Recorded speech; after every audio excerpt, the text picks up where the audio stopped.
Hey everybody, welcome to this week's Q&As. It's Thursday late afternoon, so hopefully there was enough time for everybody to get their questions in. So let's jump in and see what we got. First up, over on Patreon, Alan Kebab wanted to know if I ever got around to watching Linus's USB-C for Retro Consoles video. No, and there's no disrespect meant in that at all. I'm out of minutes. Every time I sit down to try to catch up with YouTube, I want to be able to pay attention for the technical stuff, and I want to be able to catch up on my friends' videos. And if my brain is just mush at the end of the day, I'll end up watching something that's not even retro related. So if I pass out during it, or if I space out thinking of something else, I don't feel guilty about not paying attention. But I think my theory still stands in that you could do a lot of stuff that's technically perfectly fine for consoles, but you just got to think of the bigger picture. So are you making a USB-C adapter that's going to be completely soldered and glued together and marked for Sega Genesis or whatever? I'm just making that up. So are you making a solution that whoever finds it in the future is going to go, oh, that's what that's for, cool? Or is it going to be something where at some point you might plug the wrong thing into the wrong device? And if that's the case, totally cool for a custom setup for your own place. Just keep in mind when you're selling the console, or if somebody else starts to work on it, that could cause a lot of damage. So I'll try to swing back around to it. Hopefully all that stuff came out respectfully. I just, being in the position I'm in, I see the bigger picture for all of this stuff, and I see what happened 10 years ago, and I see what continues to happen as this stuff goes on. I even remember stuff happening when these consoles were the mainstream consoles. So I just try to be educational about it without being a douchebag. That makes sense. So hopefully that came out all right. Durf from the Console Mods Wiki wants to know if I've ever done testing on Sony PVM audio output levels. They know you could use the output port as an input, and some people hook up left and right to the input and output jacks, but that sounds like it might be bad for it. Curious if output has any drop in voltage levels too. Would make a good live stream. So no, I haven't tested that, and there's a couple of reasons why.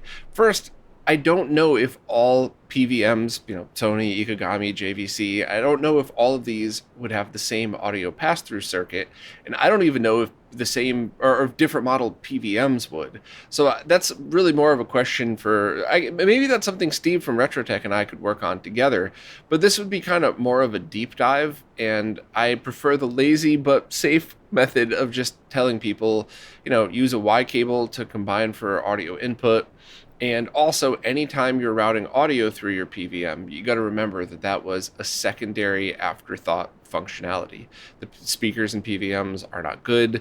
The audio circuits may or may not be total garbage. Maybe, if I ran MD Fourier, we would find that it totally destroyed the audio signal. But for me personally, when I use the PVM's audio, it's for testing. It's for a very quick gaming session when I don't have time to set up my main setup or something like that.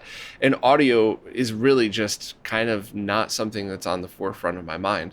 Plus, there's a bunch of cool games that just have garbage audio. I was just playing RC Pro-Am, the Genesis version, which is pretty cool, but there's no music during the game. There's just sound effects and music after you complete a level. So if I wanted to just have a quick gaming session, I might not even turn on the stereo unless it was on, the setup where it's all integrated in. But if I was just especially in my old apartment, if I had just plugged in a PVM to play a couple rounds of RC Pro-Am, I guess it would be Championship Pro-Am on the Genesis.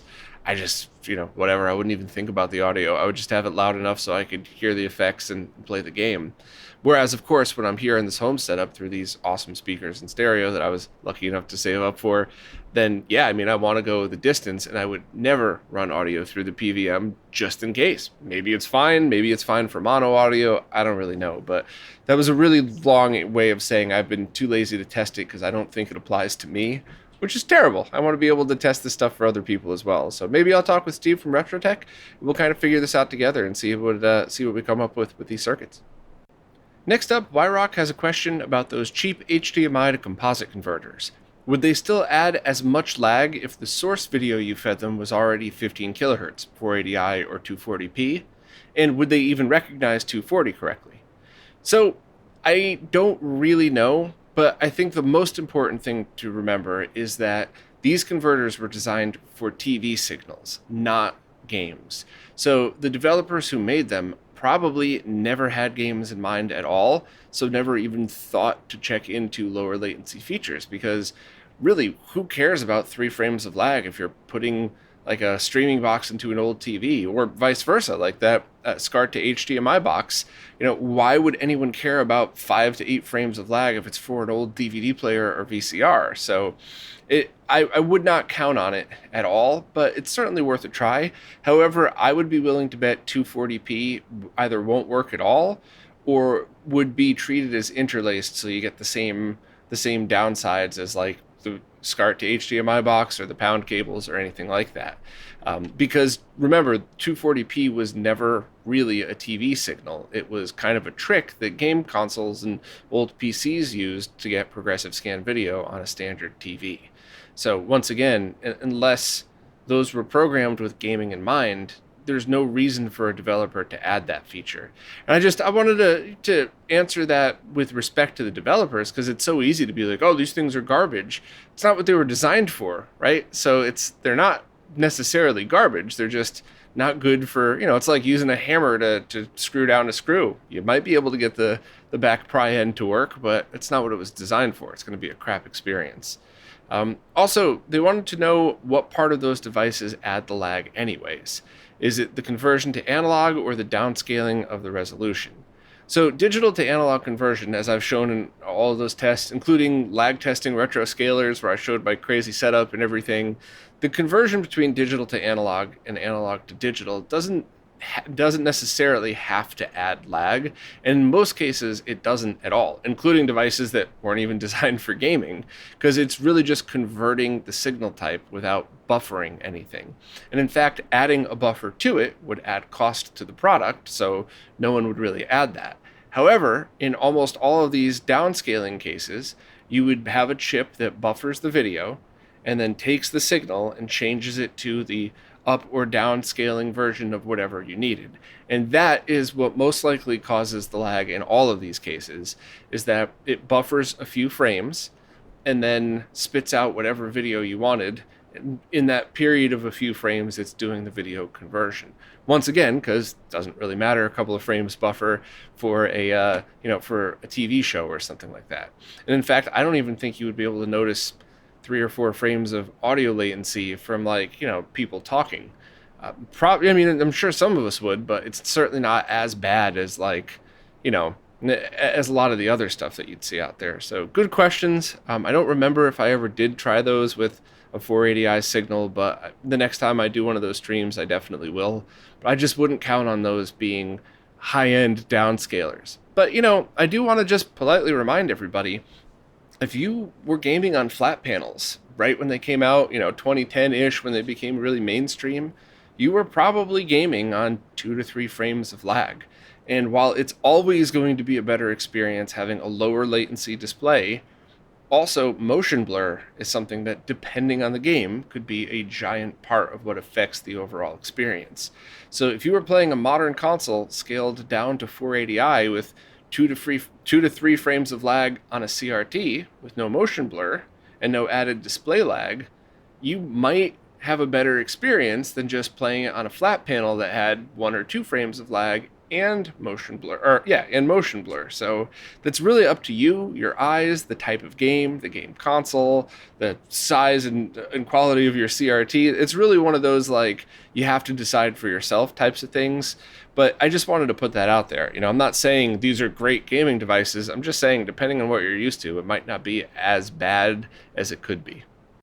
Next up, Oliver Clare is finally biting the bullet and buying an AVR. The good news is that the model that they found can decode Dolby Pro Logic 2, which is also backwards compatible with decoding the original Dolby Surround and Pro Logic 1. So matrixed surround sound on the SNES is on the table. This model that they found also supports Dolby Atmos and can decode almost every one of the Dolby DTS formats that's listed on the wiki page, which Oliver did a lot of work on. So thank you again for that. It's also being sold by a guy online on an Irish marketplace who lives close, so no import charges and less risk of damage in transit.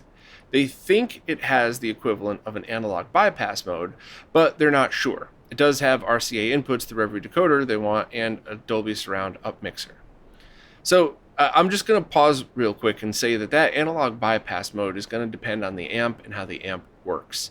And for me personally, what that did for my amp, which is useless in this explanation, but hopefully it'll add some context. I loved the sound of that 316B version 2 two-channel NAD amp, the one that I've been highlighting in all of these videos. And I basically contacted NAD Electronics and said, I want a surround sound version of this. How could I get the exact same sound of this amp, but also through surround sound, or also outputting surround sound? And they said, well, here, get this, the T7, the one that I linked to. And when I put it in analog bypass mode for two-channel audio, it's exactly like, if not a hair better than the C316B. So that's my reasoning for it, is I loved the way that other one sounded. And when I described this in the video, a bunch of people had contacted me in the comments or DMs and stuff and said that they have an amp that has a similar feature. What I think the feature is on the NAD amp is bypassing all digital signal processing, because that's, you have to enable analog bypass mode and turn DSP off in order to get the true sound that I'm talking about. So I think that's what that is doing, is it's not adding any filters, it's not changing the audio at all, which sometimes you'll want to change the audio if you got a really noisy mix, a record with a lot of hissing on it or something like that. But for me personally, I want to start with the raw amplified sound image, and then go from there. So there's certainly times where I've turned on analog bypass and gone, this is the sound I'm going for with this cassette tape. And there's other times where I've gone, wow, this record's really beat up. I need to get a newer version of it. Let me flip on DSP and soften some of those pops and clicks. But I want to start with the raw signal. So while I don't think it's a feature that, you must have in your amp, it is something that I do think that if you love music or this old school video games, it's just kind of worth looking into. But it does seem like a lot of these amps have their own version of that. And sometimes it's not even a mode. It's just, it's not labeled anything. You just go into the settings and turn off DSP, digital signal processing, which is also sometimes called different things on different amps. So I just kind of wanted to tell my side of that story to hopefully put that into perspective for you or anyone else who's patient enough to sit through those audio focused videos that I've been releasing lately. But continuing with Oliver, the less than good news is it's an older receiver, about 8 years old, and not cheap. The person was looking for 1,000 euros ish. They're inclined to try and make a deal with them, as these first generation Yamaha Atmos receivers are really hard to find, but they're pretty nervous about pulling the trigger on it. The unit seems in good condition in the photos, but obviously there would be no warranty, and they were wondering if I could advise if there are any tests or inspections they could reasonably do or ask them to do as a condition of meeting the price. So I am not an AVR expert. I'm not even close to that, but I've been doing nerdy stuff like this professionally since I was 19 years old, so I could give solid advice from a general electronics point of view. Take a look at it. You've been nerding with all of this stuff for a while now. So if you have the ability to just, if it's easy to just take the back off and shine a really bright flashlight in there, what does it look like? Are the capacitors all, bulging out? Is there juices flowing out? Is it caked with dust? So it's probably been running at the hottest possible temperature because there's so much dust everywhere. Or does it kind of look like it's in good condition? And for me personally, I don't want to, don't take this as advice, because I could be giving the dumbest advice on the planet. But I will say that for me, if I was in your position and I found an amp that was a $3,000 amp that you might be able to get for $1,000 now, and I opened it up and I looked and it looked like it was in great condition, and I powered it on and it sounded good, I would buy it, because it checks all the boxes. It has all the features you wanted, it's way cheaper than buying something new, and it seems to be in good condition. Because I have absolutely bought things where I bent over backwards checking and measuring, and it was only 1.5 years old and it died in a month. And I've bought stuff that was, 30, 40 years old that just worked perfect with no problems at all. So that's my choice, though. I don't want to tell you to throw your money away if this thing's going to end up dying on you. So, I just kind of wanted to add that perspective. But if you're saving a lot of money on this and it has all the features you want, maybe that's a good idea. And even if this only lasts 4 or 5 years, whenever you do stuff like this, you're building, for anybody that's not aware, Oliver's building this amazing retro gaming surround sound movie theater kind of room in the new place. And when you get in, you might think, this is absolutely perfect. I love this. This is exactly what I need. But, as time goes on, we're all nerds, so you might think, well, I love all this new amps features. Maybe I can get an old decoder. And, maybe you're just going to go and kind of keep your eyes open and say, I love what I have now, but I definitely see, over these next couple of years, things that I could improve stuff. So maybe after 5 years anyway, you're going to want to go with the AVR but power amp setup, or maybe you're going to go with an older decoder and a 2030 amp or whatever. So it really is just something that you kind of got to decide for yourself. But I'm always evolving my setups. I think most of us are. And even in times like this, where I never in a million years thought I'd be able to have a setup this cool. I sold like a third of the stuff that I owned to be able to afford it, but I truly think it was worth it for me, because every time I flip on music or a movie, I just go, this is exactly what I wanted. And of course, I've heard better. I used to go to CEDIA and CES and all these home theater installation places. I mean, I've had the ability to go into a demo room and listen to a $500,000 stereo that was 2 speakers and an amp for $500,000. So actually, I think that just the 2 speakers were. But point being, you could always go better. But like, this is mine. I got to just walk over and turn this on, and I love it. But I'm still already seeing things where if this amp lasts 10 years, awesome. But if it doesn't, I could already see where I'm going to start changing things around a little bit as time goes on. So, I would never tell you throw away $1,000, buy an amp, have it die in a year and buy another one. But I do think that your future forever plan would eventually include another amp anyway. So maybe this one's going to be a good purchase for you. Hopefully my rambling makes sense and I wasn't just half asleep and word vomiting here. So let me know what you think, Oliver. Plutonio recently got a really cool Dell PC CRT that has the same guts and tube from a much higher end Sony CPD G520 monitor, and they were thinking about using it with PlayStation 2 and original Xbox. They wanted to know more about the input signals and what this monitor would accept, though. And respect to Plutonio, I'm just going to skip to the end just to make it easier for everybody listening to understand. But Plutonio copy and pasted what it said it accepted on the technical level, which essentially is VGA, RGB HV.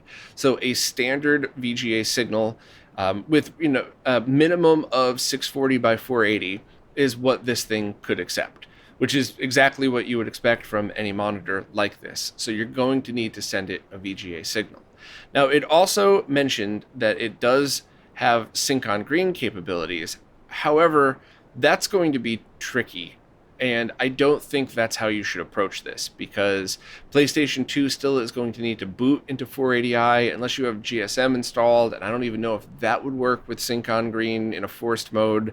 So what you would really need to do is get either a scaler or a converter. And unfortunately, because you said PS2, here's where things are going to get a little bit tricky.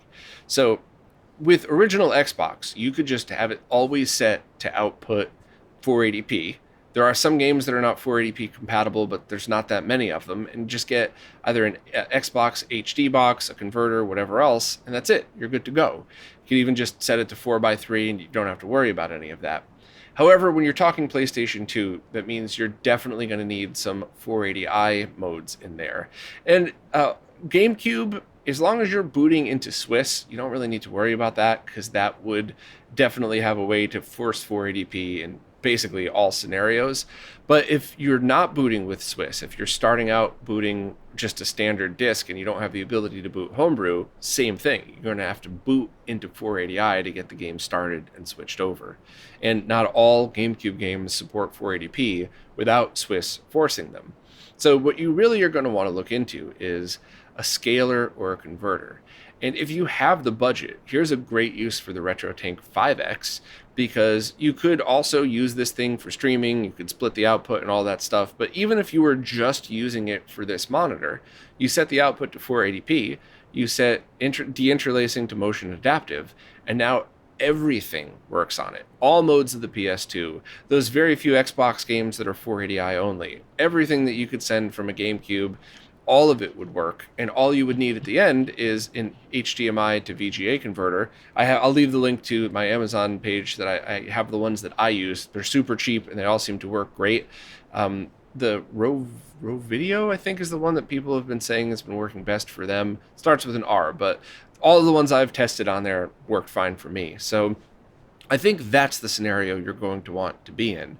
Now, unfortunately, if you wanted something cheaper, now you're going to have to make a decision. Do you get like an open source scan converter, or maybe try to find a used one that would be able to do the same things? Same, you have to get the HDMI to VGA converter, and that would Bob deinterlace 480i. But if you're forcing the games into 480p mode, you're only seeing the shaky Bob deinterlacing on, menus, title screens, boot menus, and stuff like that. So that could be a completely good way to go about doing this.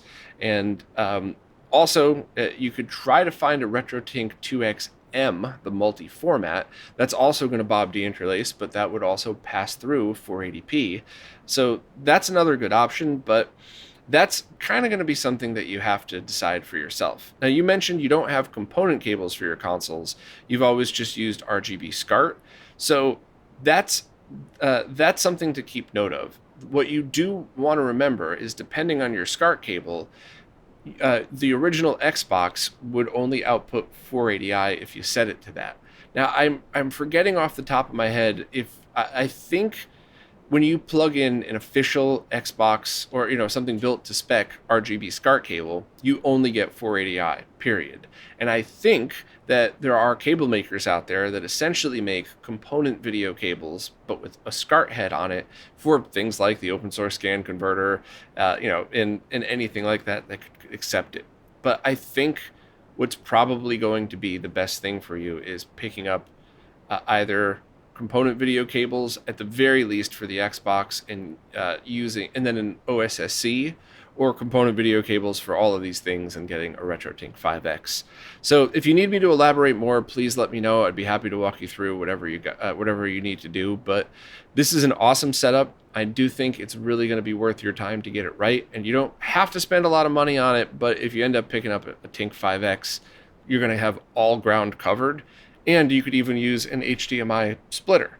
So even though you're only outputting 480p, one of the outputs goes to your capture card that you could just resize properly in OBS. The other one goes to your HDMI to VGA converter, and now you have the best of all worlds here. So that's definitely something to think about, but let me know if you need any more suggestions on kind of where to go from here. Elwood15 wants to know what's my recommended way to clean carbon conductors and pads from old controllers, and is it possible to salvage a controller where said conductors have been damaged on the PCB itself? So I have that controller cleaning page that is one of the first I did for RetroRGB, and I've been using that for over 10 years now, and I like it. Basically, it means that all I do is I take out every bit of electronics and separate that. I wash all of the other stuff with dish detergent and sometimes Goo Gone if they're really nasty. Goo Gone first, then dish detergent to remove the Goo Gone.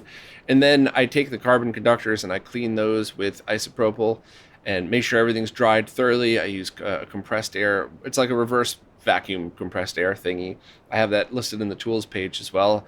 Dry out everything, and then I use isopropyl and any kind of like cotton pad, Q-tip, whatever, to clean the contacts off on the controller itself, and then I go from there.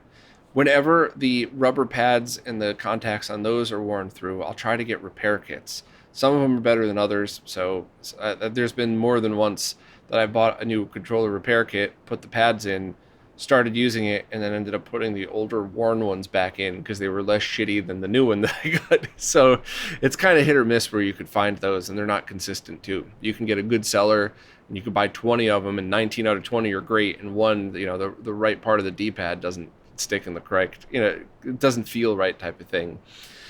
So that's kind of where I would go from there. I would love to hear anybody else kind of chime in on that. Is there any other suggestions, anything people do that's safe to try? As far as when the conductors have been damaged on the PCB itself, the only time I've seen stuff like that is physical damage or soda was spilled in and the whole thing kind of corroded out.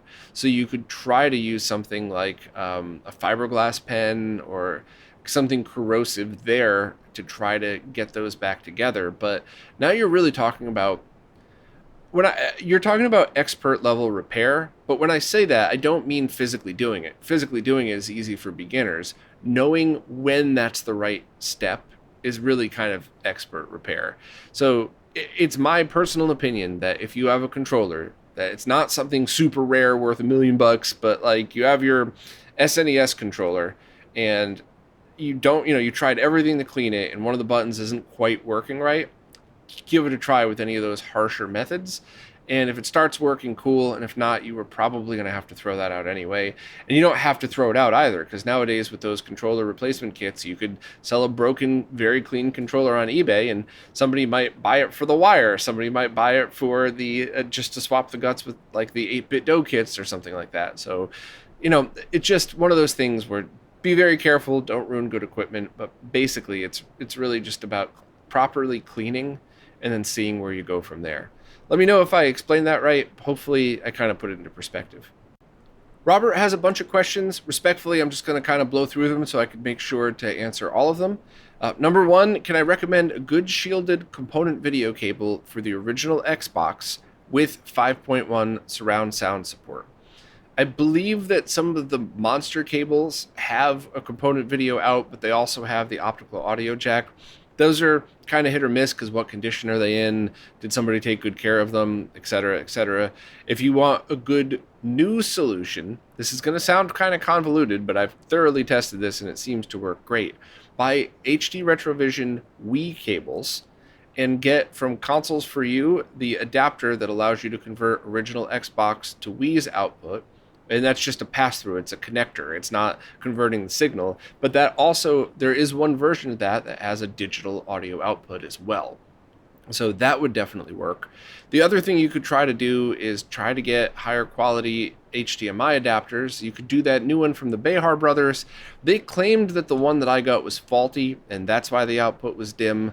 But they didn't send another one to test, so that one's kind of at your own risk, but that would absolutely do it because you could get digital audio from the SPDIF jack, you can get component video, and if you even wanted, you could have HDMI output at the same time.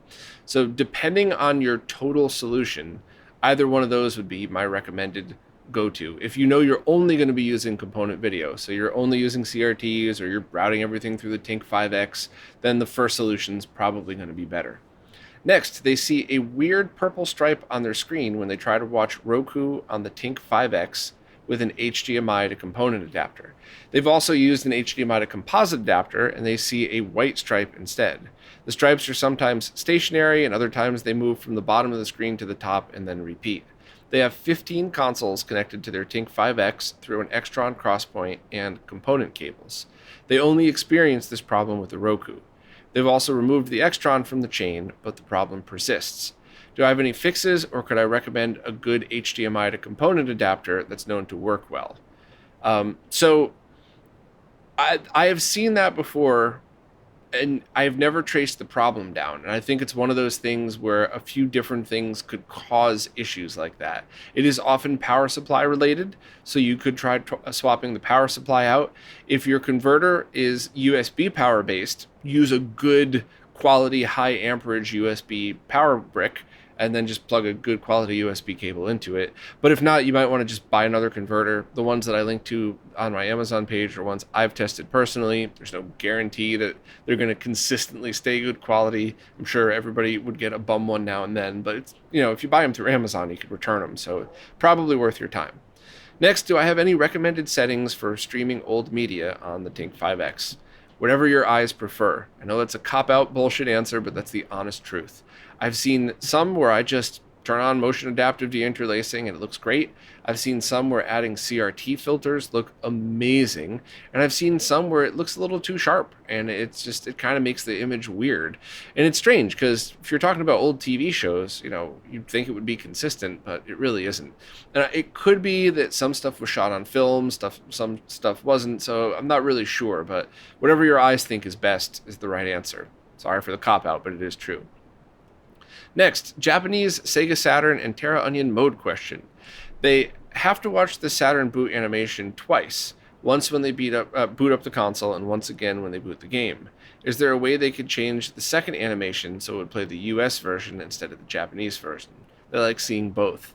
It's a good question. I got no clue, though. I've never tried that, and I think it's neat. I think it's something I'd like to know the answer to just for the hell of it, but you might want to try Terra Onion's Discord and see if anybody in there has been able to do that.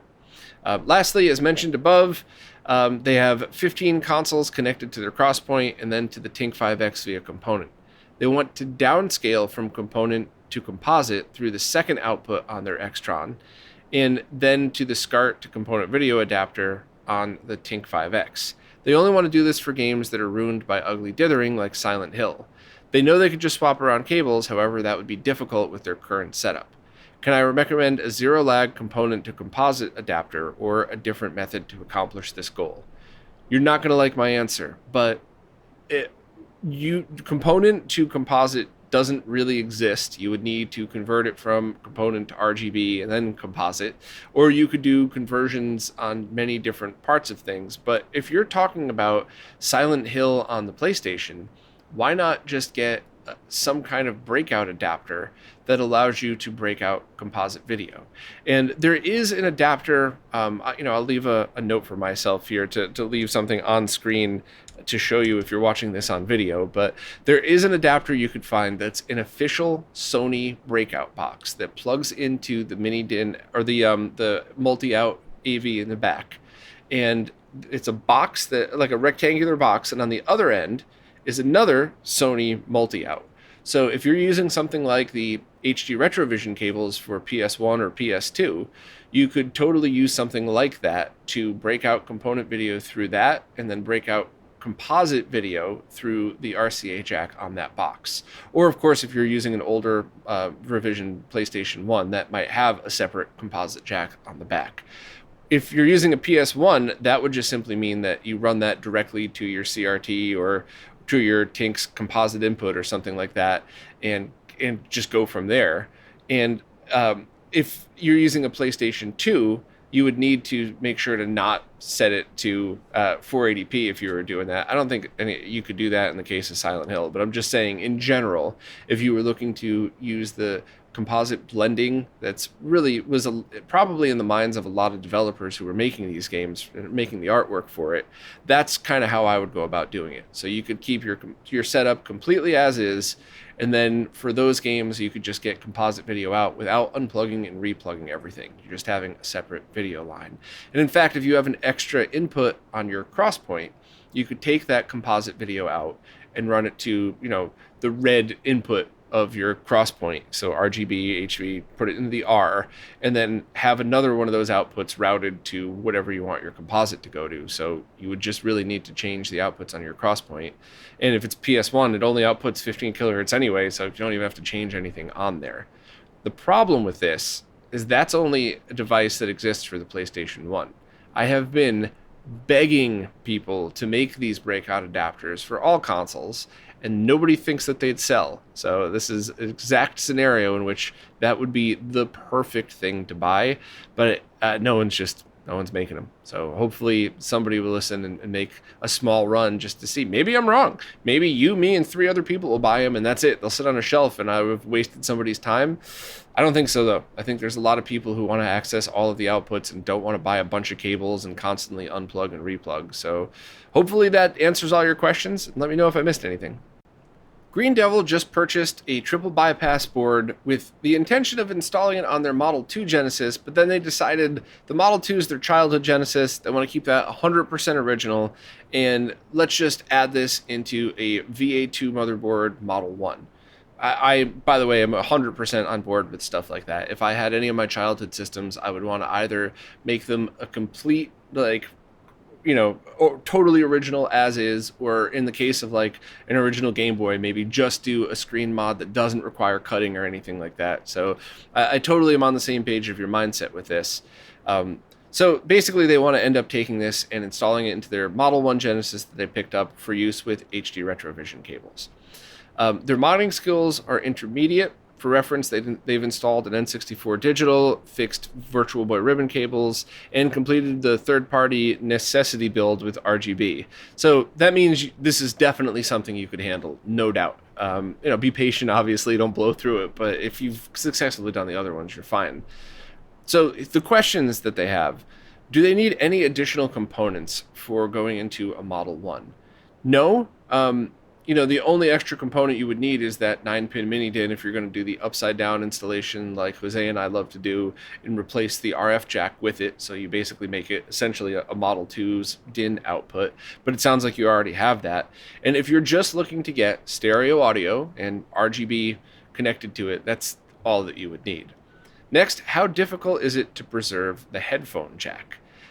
This is one of those things where it's not hard, but you have to follow the documentation that's out there, and I don't know where that is.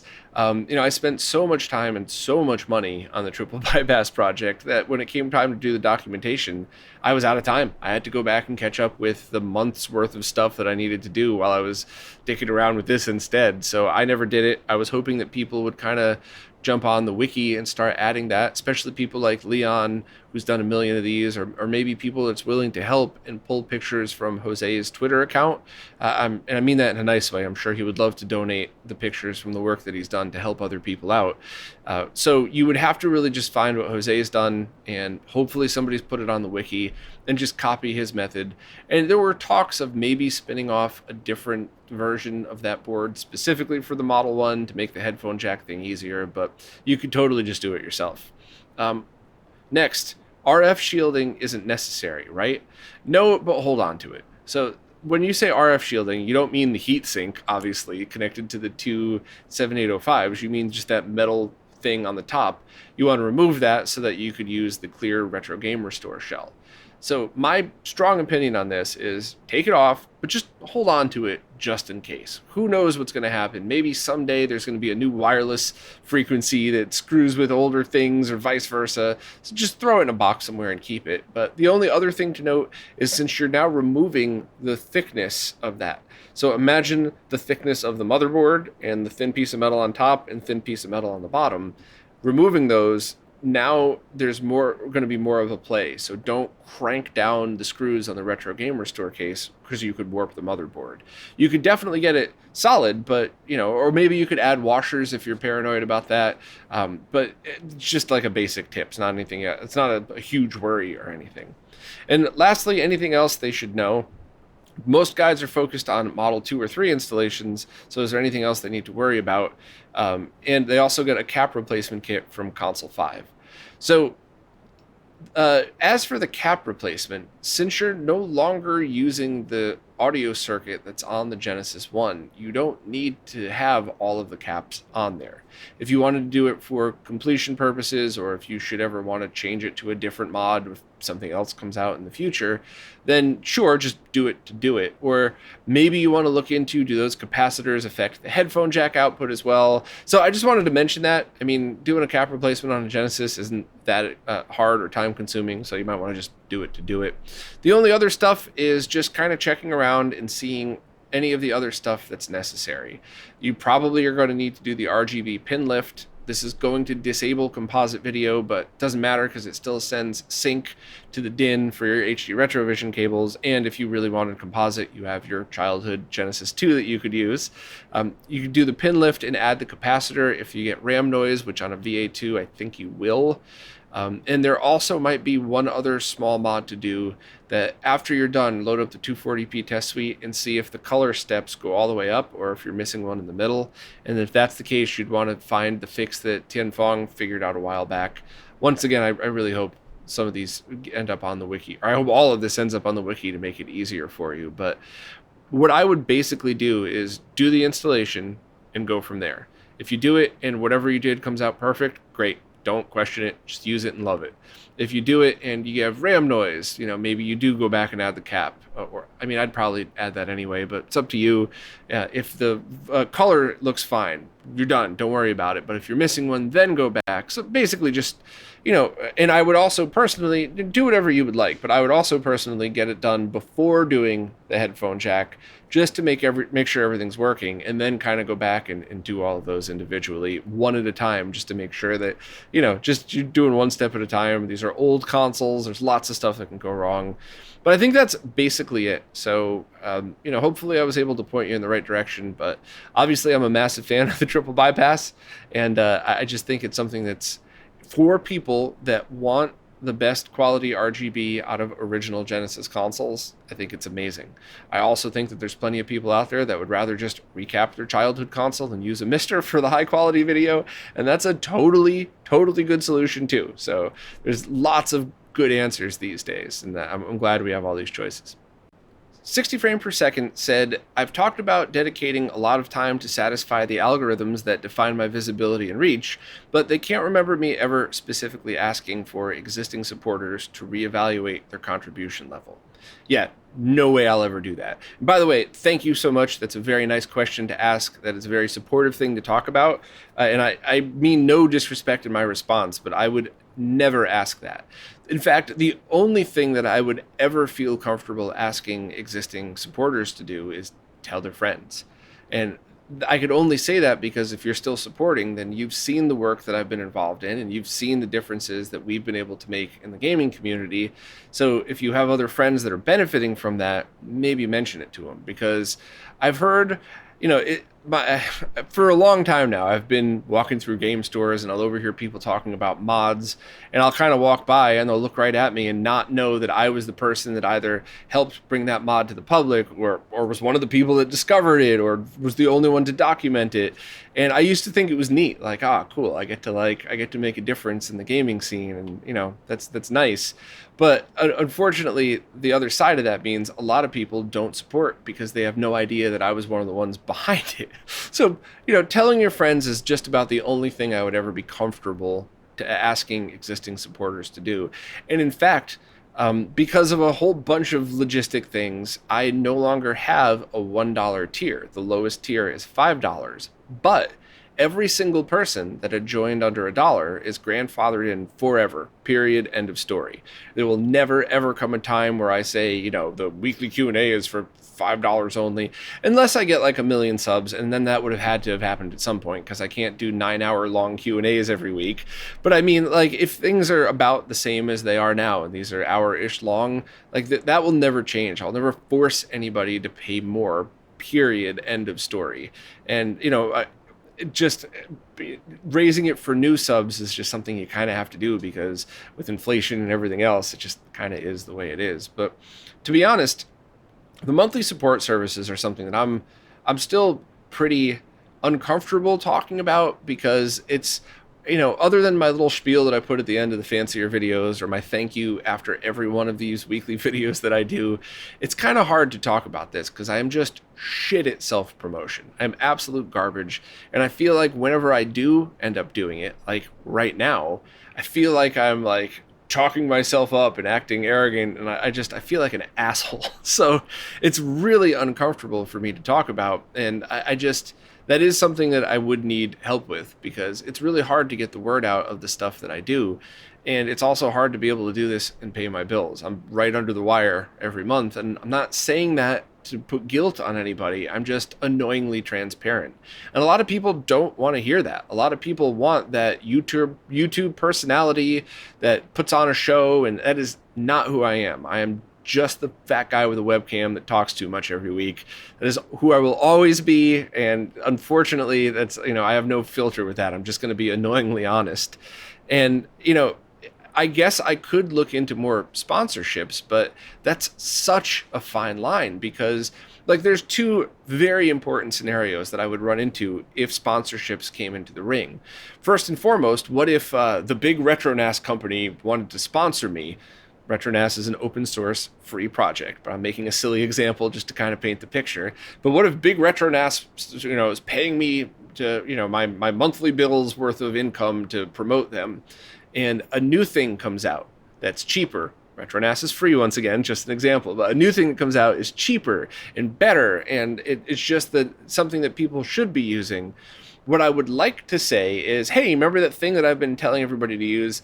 That's still awesome, and I still like it, but this new thing's better. So if you haven't invested that yet, maybe do this one instead. There's no way I'd be allowed to do that. I'd lose the sponsor. So what am I going to do? Lie to you? Not talk about it at all? So that's a big one.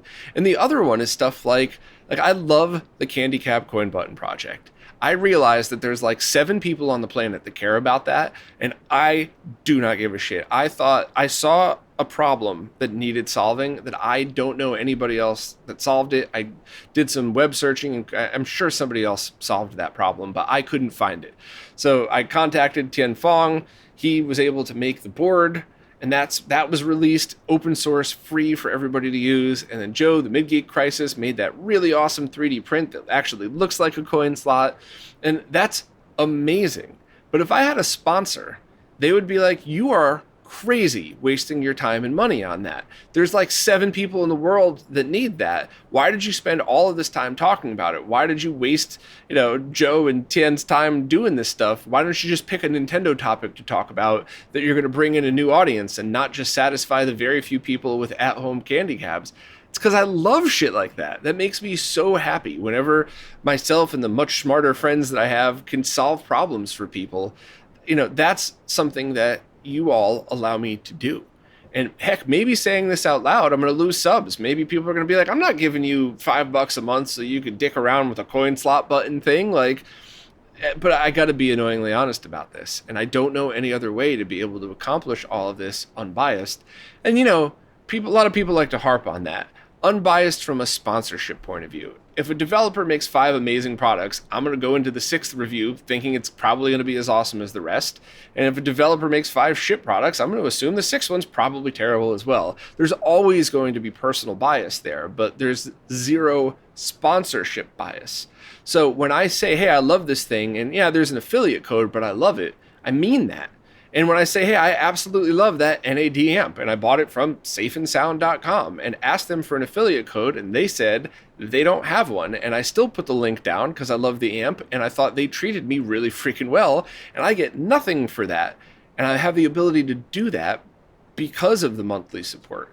So I already feel gross talking about this. I am uncomfortable revealing all of that. I feel like just talking honestly about it is going to piss more people off. But I do very much respect the question, 60 frames per second. I do appreciate the love that you all amazing people give. And I got to figure out ways to grow these monthly services so I could keep getting this cool stuff out. And I just really hope that more people see this stuff. And, yeah, I feel really gross talking about this. So I'm just going to stop now before I hate myself even more. Seacon wants to know how I would rank the video output quality, both analog and digital, for GameCube, Wii, and Wii U. Is there any way through modding to get 240p analog output from a Wii U? So first, the easy one, I'm pretty sure the answer is no about 240p, unless things have changed in the past 2 or 3 years. I kind of stopped paying attention to the Wii U as much just because I got overwhelmed with other stuff. I have one sitting over there that I want to swing back around and finish working on. I halfway modded it, and then I just never finished it, just ran out of time. So if anybody knows an update to that, that would be awesome. In the video output quality, that's a much larger discussion, because are you using unmodded consoles with original discs? Do you have the ability to load Swiss and force different modes? What cables are you using? The official GameCube component cables and either the official or HD Retrovision Wii U cables. There's a lot of differences there, but also there's been a lot of updates over the years and a lot of tricks people have found to improve the video quality, and there are mods that can fix it. So what I would love to do someday is do a live stream with Extremes, who I know prefers text, so maybe I could be the word vomiting talking head, and Extremes could come through the chat and we could have the discussion that way, and I could test some consoles or do some stuff live. I would love to do that, and I would love to have on the wiki and even on RetroRGB on RetroRGB, I'd love a basic overview of this. Hey, if you're using unmodded consoles, then this is the best. If you load Swiss, then XYZ, whatever else, and then put the detailed answers up on consolemods.org. So I have to unfortunately call out my friend Extremes and ask him to continue or consider doing something like that with me, so we could get very clear info out. Definitely check the wikis that he contributes to, because he just puts a wealth of information out there. Really good stuff. So Seacon, I'm sorry, I have a cop-out answer for you. My answer is I'd like to get a better answer and document it.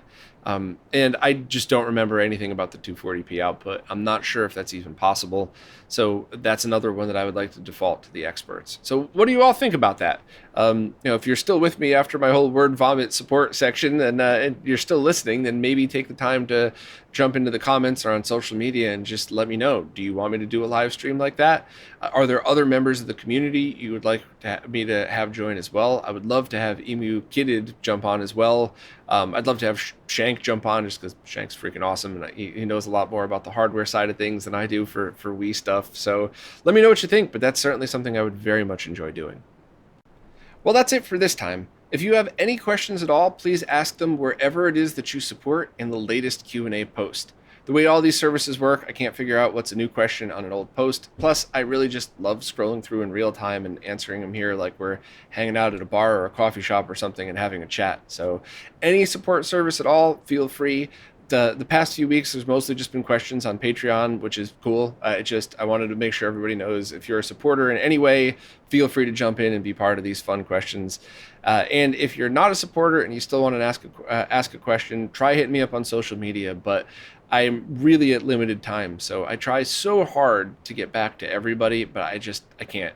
I could do this 24/7 and still not to get to everybody's questions, which is kind of why I love these Q&A chats so much. Really gives me a dedicated and fun time every week to hang out with all of you. So anyway, thank you all so much, and I'll see you next week.